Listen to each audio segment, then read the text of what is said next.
Le Bitcoin entre dans une phase d'extrême volatilité. Alors qui dit extrême volatilité dit dans un premier temps qu'il faut absolument rester prudent, mais aussi dans un deuxième temps que le marché risque de nous offrir de très belles opportunités pour ces prochains temps.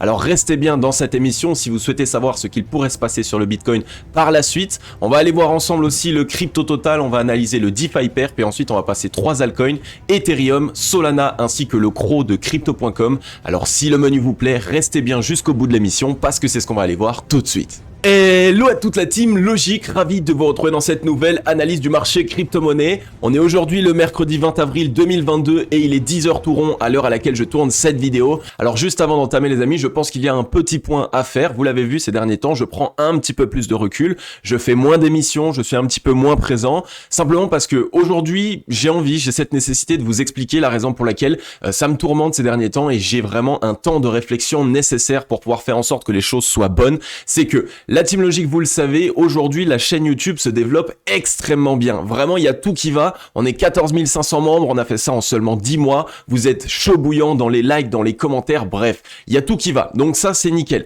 Ensuite, on est invité à tous les événements crypto ces derniers temps. Donc là, pareil, c'est génial. Ça nous permet d'être vu par plus de monde, ça nous permet d'être vu aussi par d'autres chaînes YouTube, etc., etc. Donc là aussi, c'est génial. On va avoir une apparition dans un bouquin, etc. ces prochains temps. Bref, il y a vraiment tout qui va. Et donc, à ce moment-là, on se dit, ok, c'est le moment de totalement profiter, etc. Et oui, on va profiter, on va continuer de profiter, mais pourquoi est-ce que ces derniers temps, je suis en travail de réflexion? Simplement parce que vous le savez aussi, au plus on développe une structure, au plus il va y avoir besoin de bras droits, il va y avoir besoin de personnes qui viennent réaliser certaines tâches, etc., etc., parce que je ne peux plus tout faire tout seul. C'est beaucoup trop long, ça demande énormément de temps, etc. Et à la base, je suis pas quelqu'un qui délègue, d'accord? Et ce qui s'est passé, c'est que malheureusement, au plus on a avancé, au plus, j'ai envie de dire, on a failli être victime de notre succès parce qu'il y a beaucoup de personnes plus ou moins mal intentionnés, qui ont voulu se rapprocher de la Team Logique, qui ont voulu faire partie intégrante, qui ont voulu essayer de nous partager des infos, qui ont voulu avoir une apparition à l'écran aussi au sein de la Team Logique. Et au début, j'étais vraiment dans cette optique, dans cette vision de me dire oui, c'est génial, on va pouvoir développer la chose, on va pouvoir travailler avec des nouvelles personnes, voir des nouvelles visions du marché, etc. Mais finalement, au plus j'ai avancé, au plus je me suis dit que je ne voulais pas non plus faire les choses trop rapidement, quitte à malheureusement rater des étapes ou à faire mal certaines choses. Et finalement, j'ai bien fait. C'est-à-dire qu'il y a certaines personnes avec qui on allait travailler ou avec qui allaient avoir une certaine présence. Vous le saviez, j'avais une interview à réaliser, etc. C'est certaines personnes-là. C'est-à-dire qu'il y a certaines personnes qui devaient être des invités de la Team Logique. Je suis allé faire une interview là aussi. Mais malheureusement, je me suis rendu compte que c'était pas forcément des bonnes personnes, qui n'allaient pas forcément avoir du tout la même vision que nous. Et surtout que derrière, c'est assez bizarre ce qu'il peut se passer. Et vous le savez les amis, pour ma part, mon but c'est de vous protéger un maximum. Donc pour cette raison, quand par exemple je fais la promotion d'un produit, c'est toujours un produit que j'ai testé au préalable, que je suis allé voir de mes propres yeux qu'il fonctionnait bien, qu'il y avait une équipe solide, etc. derrière. C'est la raison pour laquelle tout ce qu'on met en place sur la chaîne, c'est aussi du long terme. C'est la raison pour laquelle au quotidien, j'essaye de vous accompagner, de vous bichonner, de pouvoir être présent et de vous répondre sur Insta, sur les réseaux sociaux, etc.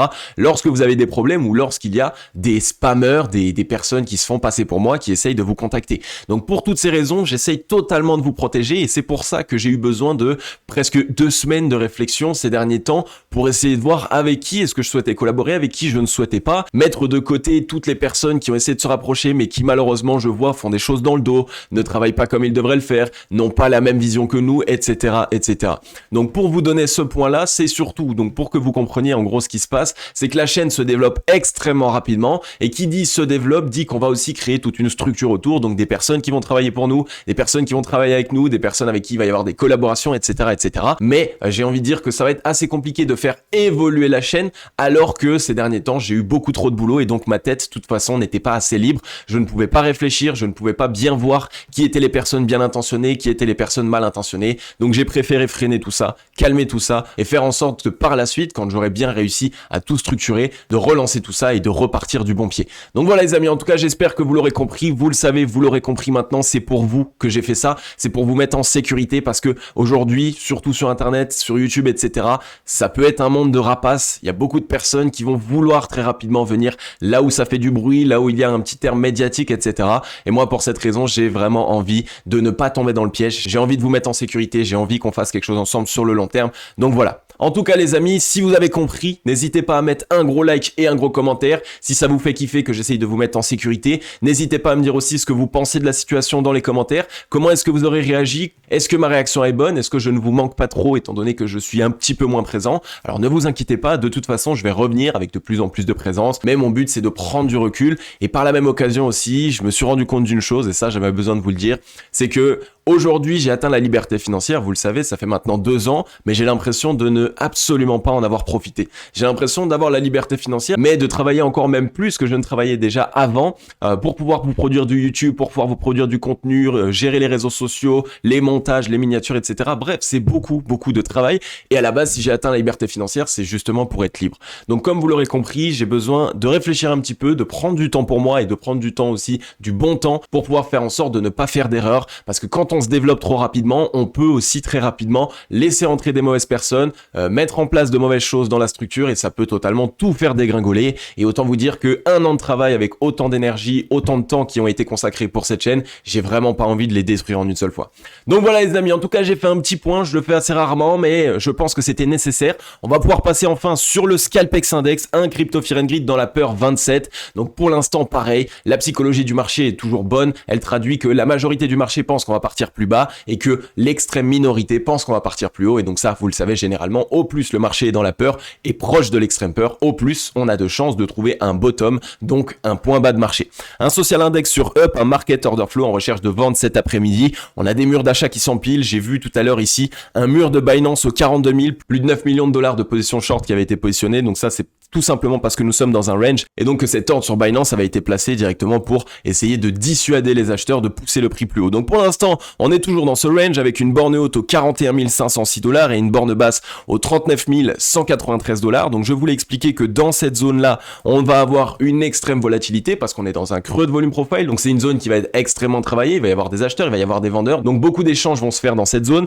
Les mouvements peuvent être très rapides, très brefs. On peut passer d'une borne basse à une borne haute très rapidement parce que justement on est dans ce creux de volume profile, donc une zone qui n'a pas été extrêmement travaillée, sur laquelle il n'y a pas eu énormément d'échanges. Alors pour l'instant, comme vous le voyez, tout se passe plutôt bien, on est toujours dans cette disposition d'épaule, tête, épaule inversée peut-être qui souhaiterait se mettre en place. Donc si on se fait rejeter de la borne haute là et qu'on met en place l'épaule inversée, donc à ce moment-là, là on aura la cassure, on aura la belle reprise haussière de la part du Bitcoin. On en a parlé depuis plus d'une semaine maintenant de cette épaule tête épaule inversée. Elle est en train de se mettre en place, donc c'est génial. Maintenant attention évidemment, il va falloir qu'on reste prudent et qu'on surveille tout ça. Alors je vous ai matérialisé ici, comme vous le voyez, avec des rectangles orange, les zones de liquidation. On a ici une première zone de liquidation short aux 44 208 dollars jusqu'aux 43 914 dollars. Donc ce serait une première zone que les whales pourraient aller chercher pour aller liquider les shorts. Ensuite, on a une deuxième zone ici entre les 47 324 et les 47 654 et une troisième zone entre les 48 000 et les 48 387 dollars.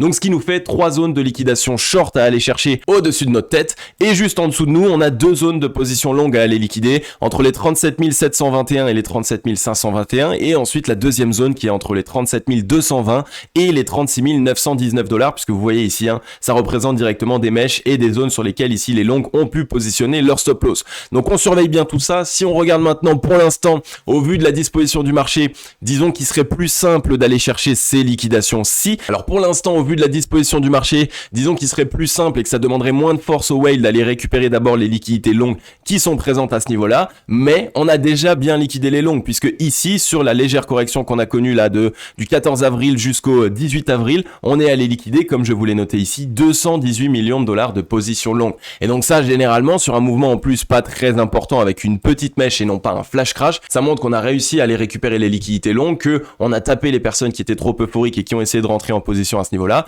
Et donc, on pourrait peut-être faire une petite frayeur ici, un W comme ça, donc avec cette épaule, tête-épaule inversée qui pourrait se mettre en place, simplement parce que les altcoins ont bien profité ces derniers temps de la montée du Bitcoin ici sur le rebond. Les gens, les investisseurs ont été trop euphoriques, ils sont allés investir sur les altcoins bêtement encore une fois. Et donc, généralement ici, cette deuxième jambe baissière peut permettre de créer de la peur, créer du flou, liquider aussi les longues qui ont été trop euphoriques et seulement à ce moment-là, on essaiera de relancer le Bitcoin. Donc ça peut se faire en très peu de temps, je vous l'ai expliqué, on est dans une période d'extrême volatilité, donc restez bien prudents, on va aller voir ça maintenant sur le Bitcoin en daily sur les graphiques et avec nos indicateurs évidemment pour essayer de mettre en place des scénarios.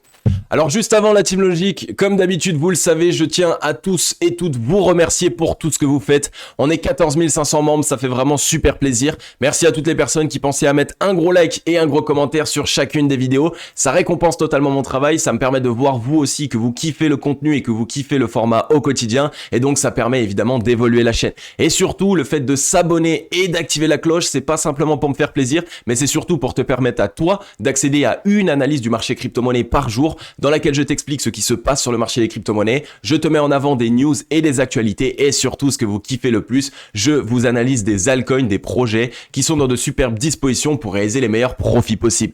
Donc n'hésite pas, toi qui regardes cette vidéo, si en 2022 tu as déjà investi ou que tu as envie d'investir et d'en comprendre plus sur le marché crypto-monnaie, mais que tu n'as pas envie de le faire seul et que tu as envie d'être accompagné, alors abonne-toi, rejoins la grande Team Logic, tu vas voir en 2022, on a vraiment énormément de choses à voir ensemble. Et ensuite, on est ici sur les liquidations. Les liquidations, ça va se faire très rapidement. On voit qu'on est en train de s'attaquer plutôt au short pour l'instant. On est allé taper ici 64 millions, 18 millions, 14 millions et 46 millions. Donc, on est environ sur 105, 110 millions de dollars de positions short qui ont été liquidées. C'est pas énorme. Ça veut dire qu'on a encore sans doute des positions short à aller liquider. Alors, est-ce que dans un premier temps, on va juste vouloir faire cette poussée baissière supplémentaire, réamener le marché crypto-monnaie dans l'extrême peur, créer de la peur aussi sur les altcoins puisque les altcoins ont trop performé ces derniers temps et seulement par la suite relancer le prix. Pour ma part, je pense que c'est ce qui va se passer. Déjà, cette figure d'épaule tête-épaule inversée, elle le traduit puisque il nous faut 3 bottoms pour une épaule tête-épaule inversée. Donc ça montre que 3 fois on a essayé de faire peur et de liquider les longues. Donc déjà ça peut nous envoyer un premier signal. Et deuxièmement, on est bien allé liquider les longues dernièrement. On voit ici, on est allé chercher ici 218 millions de dollars de position longue. Mais comme vous le voyez, pour l'instant, au plus on s'attaque aux longues, au plus il y a encore des petites positions à gratter, des liquidités à gratter. Donc les zones de liquidation short sont assez au-dessus de notre tête, donc quand on va aller les chercher, ça va être sans doute un énorme short squeeze, mais il y a certains signaux qui, on va aller voir ensemble, nous montrent que dans un premier temps, on pourrait créer encore une jambe baissière supplémentaire, ça permettrait en plus aux acheteurs de récupérer de la force pour enfin mettre en place le fameux short squeeze qu'on attend tous pour aller liquider les shorts et enfin signer le grand départ du Bitcoin. Et ça, c'est ce qu'on va aller voir sur les graphiques tout de suite. Nous y voici, nous y voilà les amis, on est sur le Bitcoin en daily et vous avez été nombreux à attendre évidemment cette émission. Mais comme vous l'avez vu par la même occasion, l'émission d'il y a 3 jours que j'ai postée a été totalement juste pour l'instant. Ça s'est bien mis en place, le Bitcoin se construit d'une très belle manière. Alors on est dans cette épaule tête-épaule inversée comme vous le voyez pour l'instant, donc qui est un bon signal. Au contact ici de la trend qui nous maintenait à la base, à la hausse depuis le 22 janvier 2022, on l'avait cassé à la hausse. Donc là on est en train d'hésiter dessus, donc une petite épaule tête-épaule inversée dessus, c'est plutôt un bon signal. Et en plus de ça, regardez ici, on est vraiment en train de travailler ce creux de volume profile et on l'a bien travaillé à l'époque, rappelez-vous, et vous allez pouvoir le voir dans les émissions précédentes, on avait un énorme creux qui était ici entre les 41 773 et les 39 300. Là, on a déjà ici comblé une première partie entre les 41 000 et les 42 478. Donc tout ce qui nous reste à travailler, c'est entre les 40 949 et les 39 331. Donc une petite épaule inversée qui pourrait se mettre en place, un petit W encore par la même occasion pour pouvoir combler ce creux de volume profile et ensuite totalement se relancer. Donc pour l'instant tout se passe très très bien, le volume acheteur est plus important que le volume vendeur, donc là aussi c'est un bon signal. On est dans la zone de rechargement acheteuse entre les 0,618 et les 0,786. Vous voyez qu'ici on est en train de lutter sur les 0,618 et qu'on n'arrive pas à la passer. On a mis en place une petite mèche, donc on pourrait se faire rejeter, revenir tester ici une zone de support, tester la demande, créer de la peur, punir un petit peu les altcoins dans un premier temps sur 1 ou 2 journées et après essayer de relancer tout ça. Si on regarde maintenant sur le MACD, il nous montre un petit peu le même signal. On n'a pas encore ici de W qui se met en place, donc ça ne nous montre pas que la force est en train de se déverser uniquement pour les acheteurs. Donc ce qu'on attend de mettre vraiment de voir en place, ce serait vraiment ici un beau W très très propre au contact de la zone de neutralité. On viendrait casser la ligne de coup et là à ce moment-là on pourrait totalement récupérer. Alors pourquoi est-ce qu'on a mis en place ce petit M-top ici et qu'on a commencé à débuter une correction? Simplement pour valider ici cette divergence baissière. Et c'est pour ça que c'est un bon signal ici d'avoir corrigé et d'être reparti légèrement parce que ça permet aux acheteurs de récupérer de la force, aux indicateurs aussi de se remettre dans une belle disposition parce qu'une divergence baissière, on n'a pas envie de se construire à la hausse sur une divergence baissière. Donc on valide la divergence, on corrige, on récupère de la force et en même temps on se met à consolider. Et d'aller enfin rechercher un nouveau top pour pouvoir annuler la divergence baissière et cette fois-ci faire rentrer à nouveau de la force acheteuse. Donc pareil, Bitcoin, pas de mauvais signaux, le ruban de MyMobile juste au-dessus de nos têtes est tout petit en termes de résistance. On est revenu à son contact, donc on pourrait se faire rejeter et par la suite, le grand mouvement, l'épaule tête, épaule inversée, on casserait le MA89 et on ferait une certaine reprise. Pour s'assurer évidemment que ce rebond soit fiable, il faudra simplement s'assurer qu'on vienne chercher un nouveau top, un top plus haut ici que les 47 512 $. Donc si on fait ça, il faut absolument absolument qu'on vienne chercher ici plus haut, 50 000 $ pourquoi pas, et ensuite on pourrait se faire rejeter, il n'y aurait pas de mauvais signaux, mais on doit absolument faire ici un top plus haut que le précédent pour s'assurer que les acheteurs soient bien présents. Sur le RSI, on est revenu chercher non loin des 50, on est en train de se faire rejeter, on est dans un beau W, donc là pareil, très propre, on veut peut-être transformer ça dans un deuxième W plus grand, avec un bottom plus haut, demande qui est testé juste sous les 50, et ensuite on peut faire simplement ce W, revenir chercher les 70 de RSI, zone de surachat, et donc faire rentrer un maximum de force acheteuse. Donc tout se passe bien sur le Bitcoin pour l'instant, on veut juste créer un petit peu de peur, un petit peu de flou, peut-être essayer de replonger une fois le marché dans l'extrême peur. Donc pour les personnes qui êtes déjà dans le train, c'est pas le moment de vendre, ça va pas vous défoncer totalement. Par contre, attention quand même sur votre portefeuille, sur votre partie altcoin. Et pour les personnes qui n'êtes pas encore dans le train, ça risque de vous offrir de belles opportunités, cette petite épaule inversée qui pourrait se mettre en place et vous permettre d'acheter du Bitcoin 39 500, 40 000 $. Surveillez bien ces zones, essayez de rentrer avec un peu de DCA. Donc vous ouvrez petit à petit 39 000, 39 500, 40 000 $. Ce n'est pas un conseil en investissement, mais pour les personnes qui veulent rentrer depuis un certain temps et qui se disent qu'on va partir beaucoup plus bas, non les amis, à un moment donné, vous allez totalement rater le train. Donc surveillez tout ça, mettez en place un plan d'action d'investissement et faites en sorte surtout d'essayer d'être dans le train parce que quand ça va partir sans blaguer. Ensuite, nous voilà ici sur le crypto total qui est un petit peu plus avancé que le Bitcoin. On est revenu chercher cette zone de rechargement acheteuse, donc c'est un bon signal, mais on a cassé les 0,618 à la hausse et on est revenu quasiment les tester en tant que support sur la journée d'hier. Donc pour l'instant, c'est plutôt un bon signal. On a quelque chose qui est plutôt avancé avec un W qui est en train de se mettre en place. On a cassé la ligne de coup sur la journée d'hier, donc on pourrait sans doute revenir tester les 0,382. Est-ce que ça va se faire sur cette journée? Est-ce qu'on va d'abord follow le Bitcoin? Je pense qu'on pourrait follow le Bitcoin à un petite jambe baissière et ensuite on essaye de se relancer. De toute façon, le crypto total vont être totalement Bitcoin dépendants, donc ça veut dire que si le Bitcoin fait une légère jambe baissière, c'est le marché crypto dans sa globalité qui va faire une légère jambe baissière.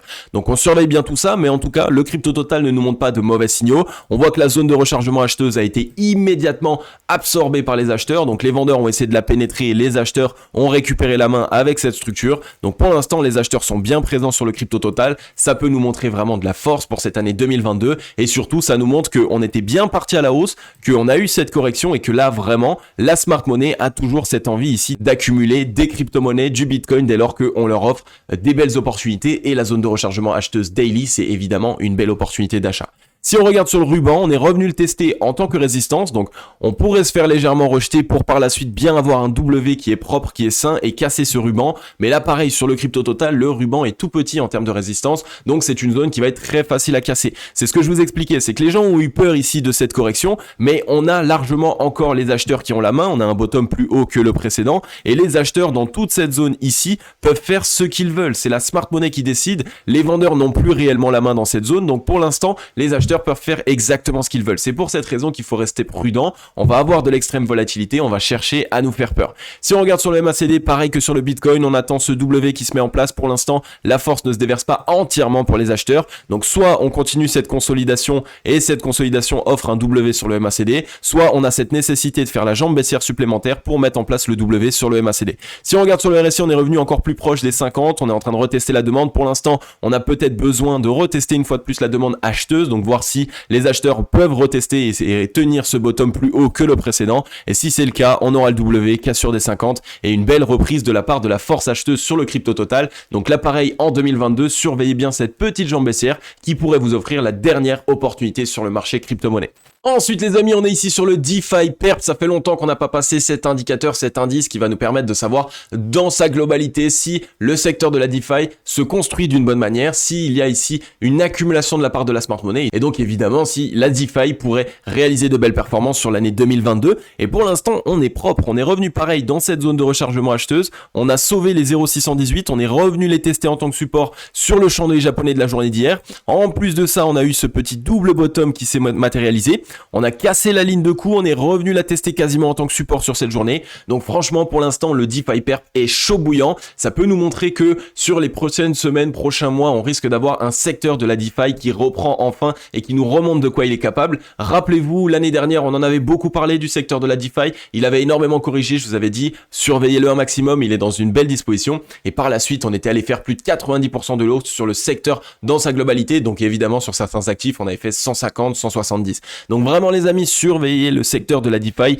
il est plutôt chaud bouillant. Dans un premier temps, ce qu'on pourrait faire, c'est revenir tester les 0.382 et se faire rejeter. Pourquoi? Simplement parce que comme vous le voyez, les 0.382 c'est la première zone d'arrêt, c'est une zone de résistance qui est plutôt long terme, qui en plus de ça concorde directement avec le précédent top ici. Donc on pourrait revenir le tester. Ici, on reviendrait faire un W, on reteste la demande. Et là, à ce moment-là, très très belle structure, très grosse relance pour aller rechercher ici, comme vous le voyez, cette zone directement. Et si on regarde en weekly, là, on a un très gros W qui est en train de se mettre en place. Regardez ici, tac, boum. Et là, du coup, s'il se met en place avec la cassure de la ligne de coup qui serait à ce moment-là, là, on pourrait avoir une très très belle reprise en weekly. Donc le fait que on ait cette disposition de W en weekly, ça nous montre qu'on pourrait valider le petit W daily.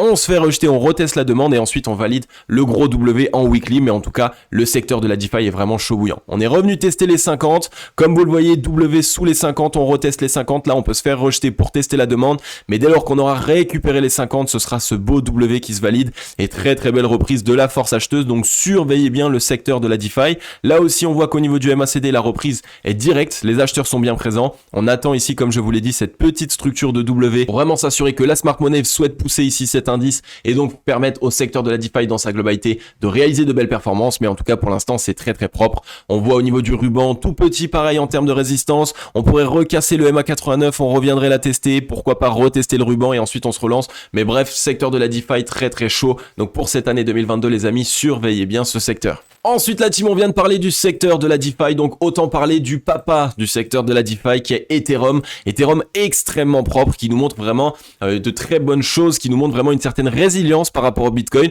La zone des 3000 $ psychologique qui est totalement défendue de la part des acheteurs. Donc pour l'instant, on voit que les acheteurs défendent cette zone, c'est juste un très très bon signal. La zone de rechargement acheteuse qui a été juste retestée avec une mèche ici, les 0,618 au 2878 et qui a été immédiatement absorbée en termes de liquidité acheteuse. Donc pareil, les acheteurs se sont positionnés. Donc félicitations à tous les membres de la Team Logic qui ont pu rentrer sur cette mèche. Je vous en avais parlé, je vous avais dit attention, on va pas avoir beaucoup d'opportunités de Ether sous les 3000. Donc s'il y en a, n'hésitez pas à laisser traîner des ordres. Donc dites-moi dans les commentaires pour les personnes qui ont réussi à choper cette petite mèche sur Ethereum, ça m'intéresse énormément et félicitations à toutes les personnes qui ont pu le faire.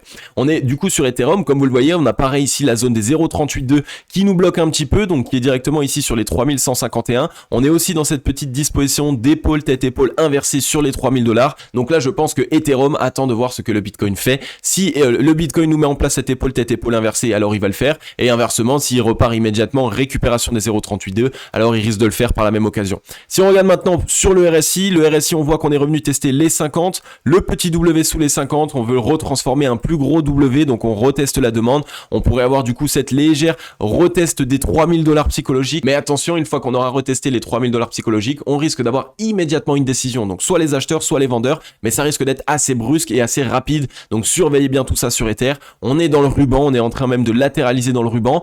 Attention, pour l'instant, on n'est pas en train de passer au-dessus de l'EMA89.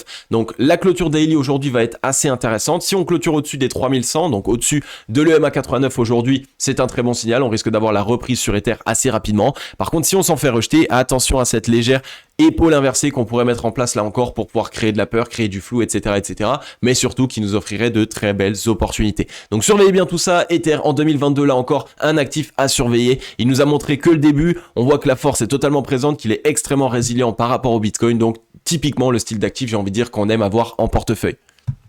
Ensuite, la team, on est ici sur le Solana. Le Solana, vous avez été très très nombreux à me demander de vous l'analyser. Donc vous le savez, au quotidien, je vois ce que vous me demandez. Je lis vos commentaires, j'adore vous lire. Donc n'hésitez pas à me dire en commentaire tout ce que vous souhaitez. Ça me fait super plaisir, n'hésitez pas à m'écrire. Et si vous avez des actifs, des altcoins que vous souhaiteriez que j'analyse techniquement pour les prochaines émissions, pareil, l'espace commentaire est dédié, il est là pour ça. Et si ça vous fait kiffer que je vous analyse le Solana, n'hésitez pas à mettre un gros like. Alors sur le Solana, comme vous le voyez, on avait eu ici ce départ très brusque, très rapide. Beaucoup de personnes étaient dans le train. Je vous avais partagé ici mon analyse sur le Solana pour vous dire que on était rentré à nouveau dans la garage zone, donc on allait sans doute corriger. Et comme vous le voyez, la garage zone, elle pardonne pas, hein. On est revenu dedans, boum, correction immédiate. On a mis la petite mèche et boum, correction. Donc la garage zone nous a totalement rejeté. Est-ce que c'est un mauvais signal? Absolument pas. Au contraire, on a récupéré de la force. On est passé de la garage zone à la zone de rechargement acheteuse. Donc toute la smart money ici qui a pris des profits, les positions ici qui ont été prises en profit ont été rachetées sans doute ici dans cette garage zone. C'est ça qu'il faut comprendre. C'est qu'en fait,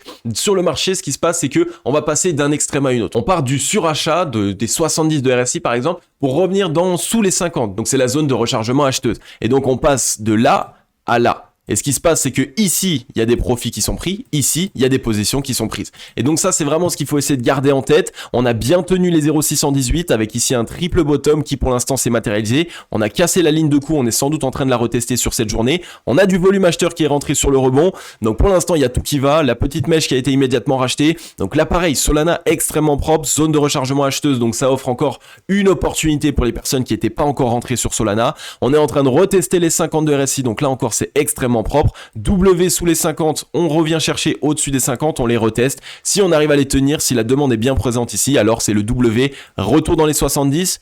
Peut-être qu'on ferait un léger rejet pour ensuite valider un très gros W qu'on pourrait revenir chercher dans les 80 de RSI, donc vraiment zone de surachat, ou alors on met le W directement et on revient chercher les 70. Mais en tout cas, pareil, Solana, extrêmement propre pour l'instant. Si on regarde sur le ruban, pareil, on est revenu le récupérer, on a retesté le MA89 qui nous a bloqué aux 111 $. Donc la clôture d'aujourd'hui va être assez importante. Si on clôture au-dessus des 111, c'est sans doute un grand départ et donc le retour au 0,382 à minima sur le Solana. Par contre, si on clôture en dessous de le MA89, alors peut-être qu'on va faire cette petite jambe baissière supplémentaire, on retesterait la mèche, pourquoi pas, et ensuite on se relance. Ça va dépendre du Bitcoin. De toute façon, tous les altcoins, tous les actifs que je vais vous passer dépendent totalement du Bitcoin, mais la disposition est bonne. On achète dans le sens de la smart money, on achète des zones de rechargement acheteuses et ça, c'est un très bon signal. Et si on regarde en termes de volume profile, on est revenu directement sur les 100 $ psychologiques, la zone de volume profile la plus défendue sur le Solana qu'on a connue sur cette précédente consolidation ici. Donc tout est parfait, on est de nouveau sur la zone de neutralité, on a de nouveau soufflé, nos indicateurs de momentum ont récupéré de la force,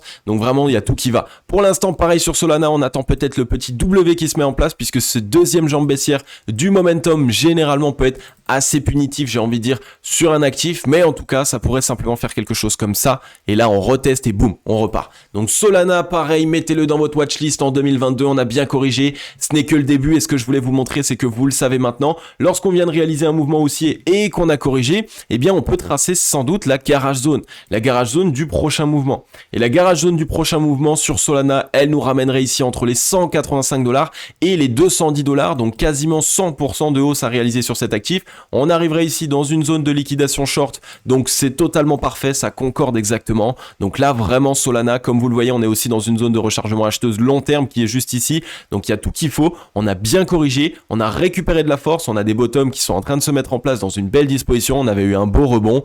Donc Solana, les amis, mettez-le dans votre watchlist. Et ensuite les amis, vous le savez, quand je vous analyse un actif qui est dans une certaine disposition, généralement ça se répercute sur d'autres actifs. Aujourd'hui c'est le CRO de Crypto.com qui, je vous rappelle, avait réalisé ici une très belle performance. On a corrigé, on est rentré ici dans cette période de consolidation, on est revenu dans la zone de rechargement acheteuse, donc ça c'est génial. Elle a été immédiatement absorbée, regardez, la smart money a immédiatement absorbé les liquidités vendeuses qui arrivaient dans cette zone de rechargement acheteuse très long terme. Ensuite on est revenu dans une zone de rechargement acheteuse encore un petit peu plus court terme cette fois-ci du précédent mouvement. Donc là pareil, on voit que directement les 0,786 sont sauvés, la mèche a été immédiatement rachetée, on est dans cette disposition d'épaule tête, épaule inversée qui est peut-être en train de se mettre en place dans cette zone de rechargement acheteuse. Donc sur le CRO, on a bien corrigé, là pareil, on a quelque chose qui est en train de se préparer. Donc surveillez bien tout ça, je vous l'aurais dit une fois de plus, ce ne sont pas des conseils financiers, je ne vous dis pas d'acheter, de vendre ou quoi que ce soit, je vous dis simplement de surveiller parce que les indications sont là et pour l'instant ça nous montre que vraiment la force est totalement en train de se déverser pour les acheteurs sur cet actif. On est dans un W ici sous les 50 qui pourrait nous ramener enfin, j'ai envie de dire, au-dessus des 70 de RSI, 70 de RSI, zone de surachat, et qui nous permettrait donc d'avoir un mouvement assez ample, assez important. On peut mettre en place pareil la garage zone comme vous le voyez du précédent mouvement ici sur le CRO qui nous ramènerait directement entre les 0,58 et les 0,63 centimes. Donc là pareil, un gros mouvement qui pourrait se préparer, grosse accumulation qui avait lieu, on a des beaux W qui sont en train de se mettre en place ici avec des bottoms de plus en plus haut. Donc le CRO de Crypto.com, surveillez-le, la team, ça fait super plaisir. Et si on regarde maintenant un petit peu au niveau du ruban de My Mobile, on voit qu'il est aussi tout petit en termes de résistance. Donc on l'a franchi facilement à la baisse, mais on peut le franchir facilement à la hausse par la même occasion. Tout ce qu'il nous faut maintenant, c'est réaliser évidemment un top plus haut que le précédent top pour nous assurer évidemment que ça ne soit pas un fake out. Mais si tout ça est assuré, si toutes les indications que je vous ai données aujourd'hui dans cette vidéo, si vous les regardez bien et que vous les mettez en place sur votre graphique, je peux vous assurer les amis qu'on a de très belles opportunités opportunités qui s'offrent à nous. Donc surveillez tout ça les amis parce qu'on risque d'avoir une très très belle année 2022. Ok la Team Logic, j'en ai fini avec cette émission. Comme d'habitude, j'espère qu'elle vous aura fait kiffer un maximum. Si c'est le cas, n'hésitez pas à mettre un gros like et un gros commentaire, ça fait vraiment super plaisir. Vous le savez, ces derniers temps, la team, vous êtes juste chaud bouillant et ça me dérange un petit peu que cette petite passe où j'ai besoin de réfléchir arrive maintenant parce que vous me remerciez totalement avec des likes, des commentaires, vous êtes chaud bouillant. Mais personnellement, je pense que c'est aussi comme ça que je vous remercie, c'est en vous mettant en sécurité, en vous partageant uniquement des projets qui sont dans de très belles dispositions, en vous partageant uniquement des projets qui ont un fondamental qui est très bon, en vous partageant uniquement des personnes aussi qui vous veulent du bien et qui veulent vraiment vous amener du plus, des informations, vous aider et vous accompagner dans certaines choses plutôt que des personnes qui sont mal intentionnées ou quoi que ce soit, ou des personnes qui préfèrent profiter, ou des personnes qui veulent vous montrer qu'ils sont très très bonnes dans quelque chose alors que elles-mêmes elles galèrent, elles-mêmes elles n'arrivent pas à en vivre, etc. etc. Donc c'est pas mal de choses comme ça les amis qui font que je pense que vous le comprenez maintenant, je vous aime énormément, je vous kiffe à mort, vous êtes trop bons et c'est pour cette raison que j'ai vraiment pas envie de faire les choses bâclées, de vous partager des mauvaises expériences, de malheureusement tomber dans un cercle qui peut être mauvais et qui peut totalement détruire tout notre travail qu'on a mis en place jusque-là. Et je me dis que jusque-là, on a toujours avancé entre nous, donc il y avait moi, il y avait vous, on discutait, on échangeait, on avait nos groupes Telegram, bref, il y avait tout ce qu'il fallait et on se construisait vraiment de la meilleure des manières, mais plus on a avancé, plus on a voulu faire rentrer de nouvelles personnes et au plus... Ça avance bien évidemment, mais on doit plus être sur les gardes, on sait plus exactement, on a des informations de tous les côtés, etc., etc. Donc voilà, on réfléchit à tout ça la team, je fais ça pour vous, je vais revenir en chaud bouillant, en très grosse forme. De toute façon, pour l'instant, vous avez entre les mains tout ce qui va se passer sur le Bitcoin, sur le marché crypto, cette petite épaule tête-épaule inversée, elle arrive, elle tombe à pic, puisque normalement, si elle se met en place, on aurait enfin la vraie cassure, le short squeeze, et là ce sera le moment où il faudra que je vous fasse des vidéos, parce qu'on aura le portefeuille dans le verre et on va juste kiffer. Donc voilà les amis, en tout cas, comme d'habitude, vous le savez maintenant, je vais vous dire à demain dans la prochaine émission, j'espère. Comme dit, je vous la ferai ou je vous la ferai pas, ça dépendra de mes humeurs, mais aussi surtout du graphique, en fonction de si c'est important que je vous le fasse. Mais dans tous les cas, on se retrouve d'ici peu. Je vais vous souhaiter comme d'habitude à tous et à toutes une agréable journée ou une agréable soirée. C'était Crypto Logic. Ciao, bye bye.